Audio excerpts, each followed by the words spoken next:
Today's lesson is mackerel. It's one of my favorite fish, and also stubbornness. Yesterday actually, I wrote a big check to my boat mechanic to get a bunch of stuff fixed, and the boat doesn't work right. Yay! So what I figured out though is as long as I didn't go over 20 miles an hour and 3,000 RPMs, I could putter my ass out to the reef.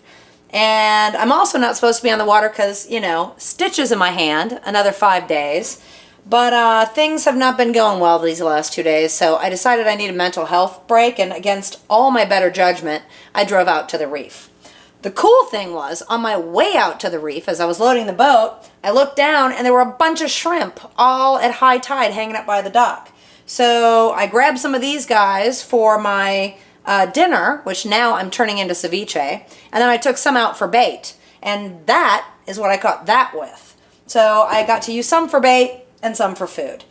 So today we're doing two things. I love ceviche, and I also love sashimi, and mackerel is fantastic sashimi. Now this is a little weird. I mean, honestly, I just eat it. But what I like to do with mackerel, or really any fish, is get it into a nice ice bath instantly. So while I soaked these guys in a little icy cold salt water, remember that's the key. Remember my big bag of salt? Took a teaspoon of that, dumped it in ice with a little bit of water so it's nice and salty. And these guys are what I'm going to use for sashimi. I don't put them in there long, just enough to kind of chill the meat and give it a little salty flavor. It's kind of weird. It's not what most people would do, but I just kind of discovered that when I would catch a fish, a mackerel, the other thing I do, because, you know, nothing goes to waste at Linda's Fish Camp, is I also suck at filleting. I'm just not good at it. I suck at two things: filleting and sharpening knives. So what I do, because nothing goes to waste, is when I'm done, I would just take my knife and cut off pieces and toss it into a little bowl of ice water. And I found that that ice water with that salt was so delicious that I could keep doing it. And it's my favorite thing. It really adds a nice flavor. So this way, nothing gets wasted. I can cut along the meat. I don't feel like I have taken a fish and wasted anything. It drives me nuts when I see people fillet, and they just leave huge chunks of fish out. Why are you going to take a fish? I mean, it's like catching a deer and leaving behind the back straps. I don't get it. So I like to just kind of slide my knife along the bone, take out that little extra meat. I mean, look at that. That's 4 or 5 pieces of sushi, or sashimi. So I just started throwing it in the ice water bath, and that's how I learned that that made kind of a delicious little thing. So I'm going to finish that up right now so you can see really how much meat can be left behind on a fillet.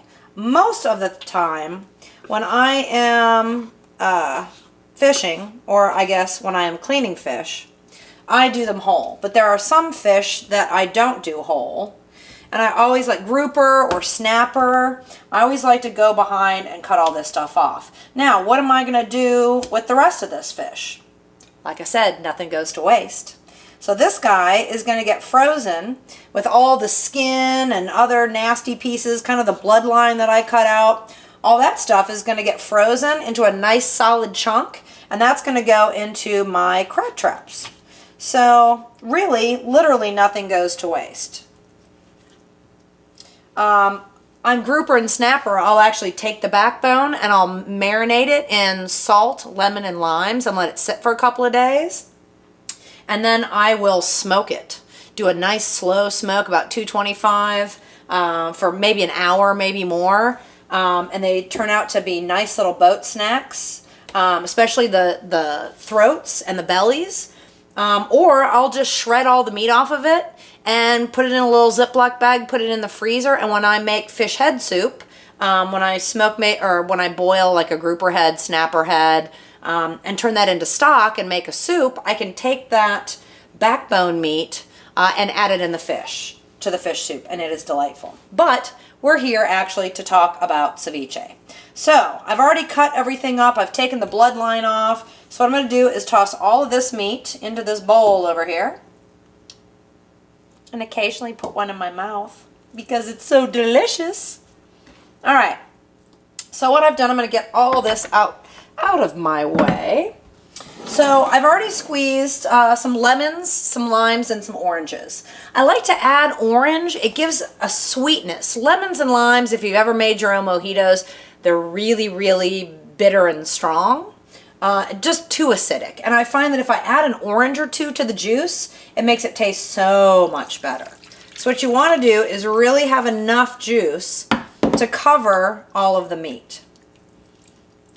Oop, I missed one. So the meat is pretty well covered, and you can see just from the second that's in here, it's already started to turn a little bit. So after that, what I do, and each batch is different. I don't like red pepper at all, but I think red pepper in ceviche really adds a nice flavor. Unfortunately, I don't have any jalapenos in the house, or I'd add a little bit of peppers. I also don't like spicy things, except my men's. So I usually will chop up just a little bit just to give me a little bit of bite. And honestly, the lemons and limes kind of cancel a lot of that out anyway. I also mince up a little bit of garlic. I have some chives that I'll throw in and some fresh cilantro. I've also used pieces of cucumber, like minced cucumber. In the spring when the peaches are still nice and hard, I'll put peaches in it. Just to kind of give it a little sweetness. So there's a lot of different things you can put in ceviche, and I think everybody does it just a little bit differently. One of the other strange things that I do that most people probably wouldn't is I put just a dash of sugar in it. It's just, again, to take off that bitterness. Not much. Actually, I won't even use all of that. But it just helps take a little bit of the bitterness and the acidity of the lemons and limes down. And honestly, when I do this, I don't really measure. It's all by eye. It's like, how much onion do I want? How much red pepper do I want? And that, to me, looks like a pretty good mix. The other thing that I like to do, sorry, I gotta wash my hands. The other thing I really like to do is use my Hawaiian salt. We know I love my big bag of cheap-ass salt. But I also get some really expensive salt.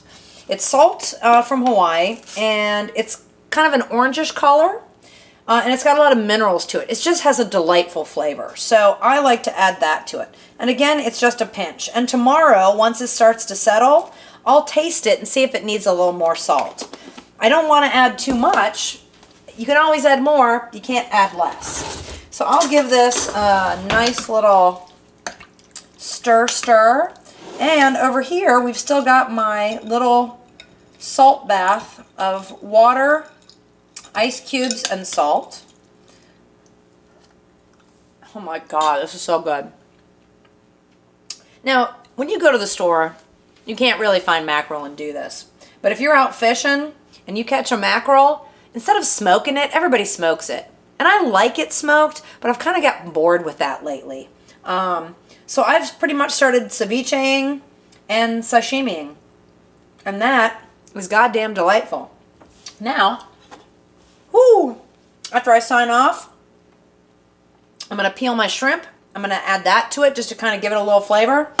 Actually, I might just try one of these raw. So the first time I ever found that there were shrimp that would come into the place that we stay, I saw a couple down there, and I was only able to capture one. And I thought, well, what am I going to do with one shrimp?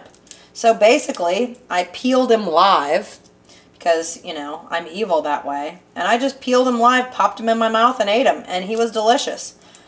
Caught these guys this afternoon. Oh my gosh. That's really good. Maybe I'll just see what happens in the saltwater bath. Yeah, that's good. But I'm going to stop that. I'm going to add those guys in here. But I'm not going to make you wait for me to peel all my little shrimpies. Anyway, mackerel.